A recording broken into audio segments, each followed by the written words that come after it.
Imagine the 9th and 10th centuries, during the golden age of the Samanid dynasty. Bukhara was not just a city, it was the beating heart of the Silk Road. Caravans from China, Persia, India, and the Arab lands poured into its bustling markets. But beyond wealth and trade, Bukhara carried something even more precious: knowledge. At the very center of this intellectual world stood the legendary Great Library of Bukhara. Historians and chroniclers tell us that it held more than 600,000 manuscripts, a staggering number for its time. The library's shelves stretched endlessly, filled with books of astronomy, mathematics, medicine, philosophy, and theology. Works from Greek, Persian, and Indian traditions stood alongside the masterpieces of Muslim scholars. This library was not merely a storehouse.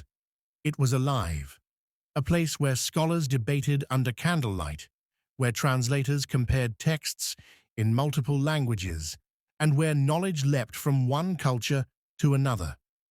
The young Avicenna, known later as Ibn Sina, spent countless hours here. It was within these walls that he encountered the medical texts that would shape his career and eventually influence both the Islamic and European worlds for centuries. But every golden age has its shadow. In the early 13th century, the Mongols under Genghis Khan swept across Central Asia with unmatched ferocity. Cities burned, empires fell, and Bukhara, once a shining jewel of learning, became a target. In 1220, the Mongols entered Bukhara. The city's mosques, palaces, and libraries were plundered. The Great Library, this sanctuary of knowledge, suffered devastation. Many manuscripts were burned to ash, others were thrown into rivers and canals, their ink bleeding into the waters. Imagine centuries of human thought, erased in a matter of days.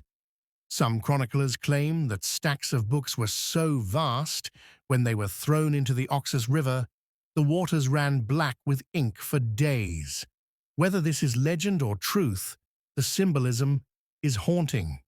The destruction of the Great Library of Bukhara was not just the loss of a building, but the silencing of voices, the collapse of centuries of scholarship. And yet, whispers remain. Some manuscripts are believed to have been hidden before the invasion, buried beneath the earth, sealed in forgotten chambers, or carried away by fleeing scholars. Historians still wonder what secrets of science, philosophy, or medicine were lost forever, and what treasures might still lie undiscovered beneath the sands of Central Asia. Today, the Great Library of Bukhara lives on in memory and legend.